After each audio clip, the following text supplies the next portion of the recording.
comportement qui a été affiché par le ministère public en Ngozi, plus particulièrement par le procureur général en libérant des Imbonerakure qui étaient accusés de meurtre et d'avoir commis d'autres infractions, tout en sanctionnant les policiers qui avaient refusé de les libérer. C'est un comportement qui viole non seulement la loi, mais aussi qui piétine gravement les droits des citoyens tout en traitant les citoyens de manière différenciée par rapport à l'application de la loi. Nous pensons que ce procureur général a oublié la mission qui est la sienne, en l'occurrence celle d'appliquer la loi, mais aussi de protéger les citoyens sans discrimination aucune. Un Imbonerakure qui commet un crime grave que le meurtre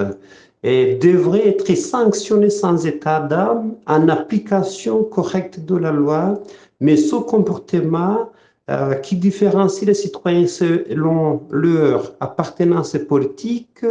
c'est un comportement à bannir parce que c'est un comportement qui n'est pas digne d'un responsable de la justice à ce niveau et nous demandons plutôt que les autorités du ministère public, en l'occurrence le procureur général de la République, mais aussi les autorités politiques, et plus particulièrement la ministre de la Justice, puissent prendre des mesures qui s'imposent et chaque autorité en ce qui la concerne pour que des sanctions soient infligées à ce magistrat défaillant, mais aussi à ce que des mesures soient prises pour protéger la population en appréhendant encore une fois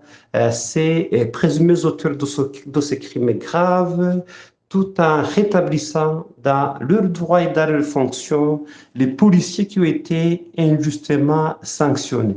Nous demandons aussi que les familles des victimes puissent être écoutées et protégées conformément à la loi. Sinon,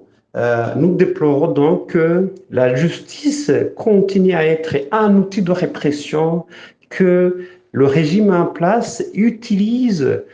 contre des citoyens innocents, contre des opposants, ou tout simplement des citoyens qui sont présumés comme tels. Nous demandons donc que la loi soit appliquée dans sa rigueur contre ces Imbonerakure, mais aussi que des sanctions administratives ou judiciaires soient appliquées à l'endroit de ce magistrat défaillant